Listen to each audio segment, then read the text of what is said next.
श्री गणेशाय नमः। नमस्कार दोस्तों, अर्चना भक्ति में आपका स्वागत है। दोस्तों, आज हम श्रावण माह के महात्म्य के दूसरे अध्याय का पठन करेंगे। श्रावण मास। ईश्वर बोले, हे महाभाग, आपने उचित बात कही है। हे ब्रह्मपुत्र, आप विनम्र, गुणी, श्रद्धालु तथा भक्ति संपन्न श्रोता हैं। हे अनग, आपने श्रावण मास के विषय में विनम्रता पूर्वक जो पूछा है उसे तथा जो कुछ नहीं भी पूछा है वह सब अत्यंत हर्ष तथा प्रेम के साथ मैं आपको बताऊंगा। द्वेष न करने वाला सबका प्रिय होता है और आप उसी प्रकार के विनम्र हैं, क्योंकि मैंने आपके अभिमानी पिता ब्रह्मा का 5वां मस्तक काट दिया था, तो भी आप उस द्वेष भाव का त्याग कर मेरी शरण को प्राप्त हुए हैं। अतः हे तात, मैं आपको सब कुछ बताऊंगा, आप एकाग्रचित होकर सुनिए। हे योगिन, मनुष्य को चाहिए कि श्रावण में नियम पूर्वक नत व्रत करे और पूरे महीने भर प्रतिदिन रुद्राभिषेक करे। अपनी प्रत्येक प्रिय वस्तु का इस मास में त्याग कर देना चाहिए। पुष्पों, फलों, दांतों, तुलसी की मंजरियों तथा तुलसी दलों और बिल पत्रों से शिव जी की लक्ष्य पूजा करनी चाहिए। 1 करोड़ शिवलिंग बनाने चाहिए और ब्राह्मणों को भोजन कराना चाहिए। महीने भर धारण, पारण, व्रत तथा उपवास करना चाहिए। इस मास में मेरे लिए अत्यंत प्रीतिकर पंचामृताभिषेक करना चाहिए। इस मास में जो भी शुभ कर्म किया जाता है वह अनंत फल देने वाला होता है। हे मुने, इस माह में भूमि पर सोएं, ब्रह्मचारी रहें और सत्य वचन बोलें। इस मास को बिना व्रत के कभी व्यतीत नहीं करना चाहिए। फलाहार तथा हविष्यान्न ग्रहण करना चाहिए। पत्ते पर भोजन करना चाहिए। व्रत करने वाले को चाहिए कि इस मास में शाक का पूर्ण रूप से परित्याग कर दे।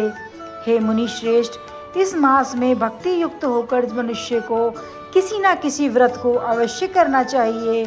सदाचार परायण, भूमि पर शयन करने वाला, प्रातः स्नान करने वाला और जितेंद्रिय होकर मनुष्य को एकाग्र किए गए मन से प्रतिदिन मेरी पूजा करनी चाहिए। इस मास में किया गया गुरु शरण निश्चित रूप से मंत्रों की सिद्धि करने वाला होता है। इस मास में शिव के षडाक्षर मंत्र का जप अथवा गायत्री मंत्र का जप करना चाहिए और शिव जी की प्रदक्षिणा, नमस्कार तथा वेद पारायण करना चाहिए। पुरुषूक्त का पाठ करना चाहिए। यह अधिक फल देने वाला होता है। इस मास में किया गया ग्रह यज्ञ, कोटि होम, लक्ष्य होम तथा अयुम होम शीघ्र ही फलीभूत होता है और अभिष्ट फल प्रदान करता है। जो मनुष्य इस मास में एक भी दिन व्रतहीन व्यतीत करता है वह महाप्रलय पर्यंत घोर नरक में वास करता है। यह मास मुझे जितना प्रिय है उतना कोई अन्य मास प्रिय नहीं है। यह मास सकाम व्यक्ति को अभिष्ट फल देने वाला तथा निष्काम व्यक्ति को मोक्ष प्रदान करने वाला है। हे सत्तम, इस मास के जो व्रत तथा धर्म हैं उन्हें मुझे को सुनाइए।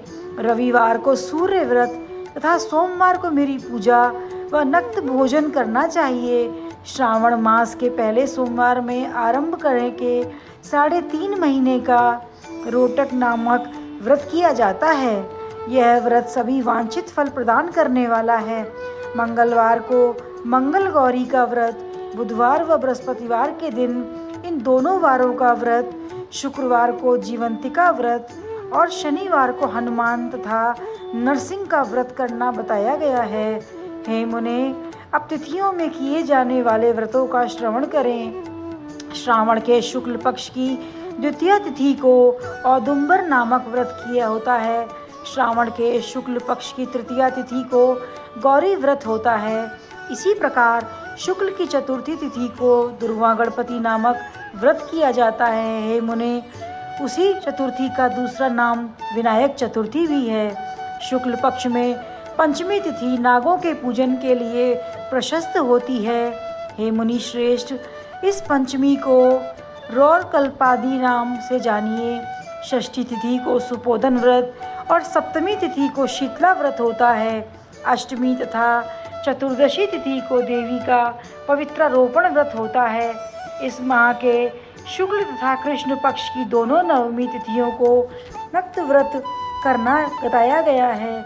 शुक्ल पक्ष की दशमी तिथि को आशा नामक व्रत होता है।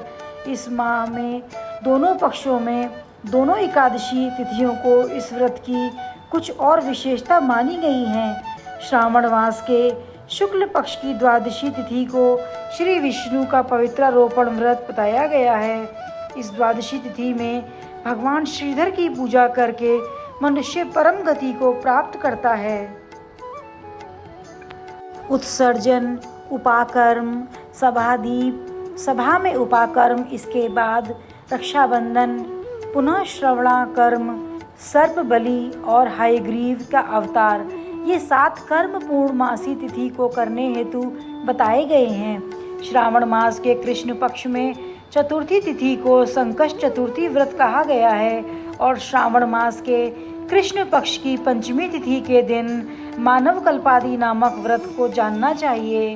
हे द्विजोत्तम, कृष्ण पक्ष की अष्टम तिथि को श्री कृष्ण का पूर्णावतार हुआ। इस दिन उनका अवतार हुआ, अतः महान उत्सव के साथ इस दिन का व्रत करना चाहिए।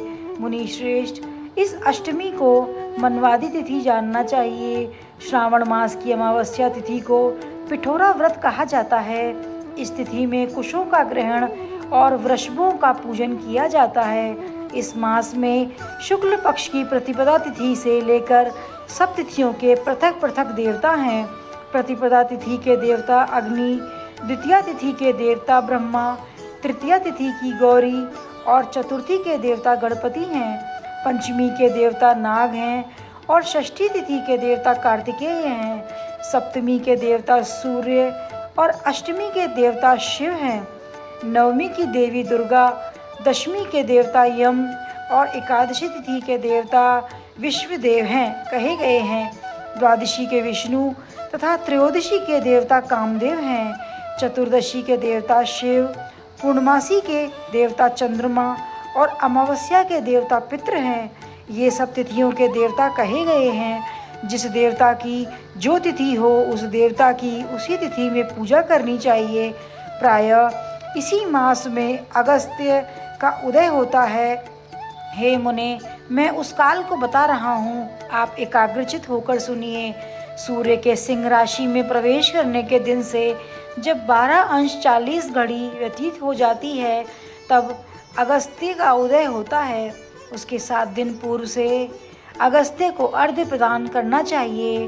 12 मासों में सूर्य पृथक पृथक नामों से जाने जाते हैं। उनमें से श्रावण मास में सूर्य गभस्ती नाम वाला होकर तपता है। इस मास में मनुष्यों को भक्ति संपन्न होकर सूर्य की पूजा करनी चाहिए। हे सत्तम, 4 मासों में जो वस्तुएं वर्जित हैं उन्हें सुनिए। श्रावण मास में शाक तथा भाद्रपद में दही का त्याग कर देना चाहिए। इसी प्रकार आश्विन में दूध और कार्तिक में दाल का परित्याग कर देना चाहिए। यदि इन मासों में इन वस्तुओं का त्याग नहीं कर सकें तो केवल श्रावण मास में ही उक्त वस्तुओं का त्याग करने से मानव उसी फल को प्राप्त कर लेता है। हे मानद, यह बात मैंने आपसे संक्षेप में कही है। हे मुनि श्रेष्ठ, इस मास के व्रतों और धर्मों के विस्तार को सैकड़ों वर्षों में भी कोई नहीं कह सकता। मेरी अथवा विष्णु की प्रसन्नता के लिए संपूर्ण रूप से व्रत करना चाहिए। परमार्थ की दृष्टि से हम दोनों में भेद नहीं है। जो लोग भेद करते हैं वे नरकगामी होते हैं। अतः हे सनत कुमार, आप श्रावण मास में धर्म का आचरण कीजिए। इस प्रकार ईश्वर सनत कुमार संवाद के अंतर्गत श्रावण व्रतोदेश कथन नामक दूसरा अध्याय पूर्ण हुआ। हर हर महादेव।